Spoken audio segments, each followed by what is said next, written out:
Welcome to trading with Siya. अगर आप share बाज़ार पे नज़र रखते हैं तो आजकल आप देख ही रहे हो कितना उतार चढ़ाव चल रहा है। कभी एकदम से कितना गिर जाता है, फिर थोड़ा सा ऊपर आता है, फिर गिर जाता है। तो अभी भी आज मार्केट अभी थोड़ा गिरा हुआ ही है, थोड़ा क्या ज़्यादा ही गिरा हुआ है। तो आज बाज़ार खुलते ही ना सेंसेक्स और निफ्टी दोनों में अच्छी खासी गिरावट हुई थी। सेंसेक्स करीब सैकड़ों अंक नीचे चला गया और निफ्टी भी काफ़ी ज़्यादा दबाव में रहा है। अब सवाल ये है कि आखिर ऐसा अचानक हो क्यों रहा है, बाजार फिर से गिरने लग गया, क्या हो रहा है। सबसे बड़ी वजह तो देखो, आपको पता ही है क्या चल रहा है आजकल। मिडल ईस्ट में बहुत तनाव चल रहा है। अभी ईरान और इजराइल से जुड़ी खबरें लगातार आ ही रही है, युद्ध खत्म होने का नाम ही नहीं ले रहा।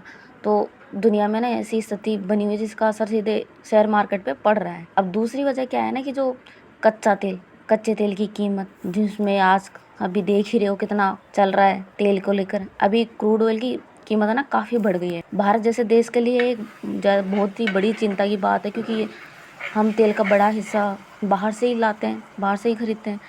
अब तेल महंगा होता है तो उसका असर हमारी जो इकोनॉमी है उस पर भी पड़ता है, दोनों पर पड़ता है, बाज़ार पर भी पड़ता है और इकोनॉमी पर पड़ता है। अब इसके अलावा विदेशी निवेशक यानी जो FII है, अब वो भी लगातार पैसे निकाल रहा है। तो पैसा निकालेगा तो दबाव तो बनेगा ही मार्केट पे। तो इसकी वजह से क्या हो रहा है ना कि मार्केट और डाउन जा रहा है। और जब बात आती है तो सेक्टर की बात भी करते हैं। अब जो बैंकिंग हो गया, ऑटो हो गया, FMCG सेक्टर हो गए, इनके शेयरों में ना बहुत ज़्यादा गिरावट देखने को मिल रही है, जिसकी वजह से मार्केट और नीचे जा रहा है। अब ये बात क्या ध्यान में रखनी चाहिए ना, हमें भी है ना एक चीज़ ध्यान में रखनी चाहिए कि शेयर बाजार में ना उतार चढ़ाव हमेशा होता रहता है। कई बार ऐसी गिरावट लंबे लंबे समय तक चलती है, निवेशकों के लिए एक मौका भी बन जाती है। अब देखने वाली बात तो यह है कि आने वाले दिनों में मिडल ईस्ट जो अब आने वाले दिन हैं, अब उनमें देखने की बात ये रहेगी कि वहाँ पर युद्ध ख़त्म होता है, स्थिति शांत होती है, और जो विदेशी निवेशक है उनका भी रुख कैसा रहता है। हाँ, क्योंकि भाई अब शांत हो जाएगा तो मार्केट भी ठीक हो जाएगा।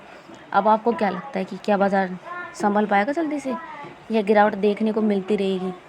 तो अपनी राय है ना कमेंट में ज़रूर बताएं। Thank you.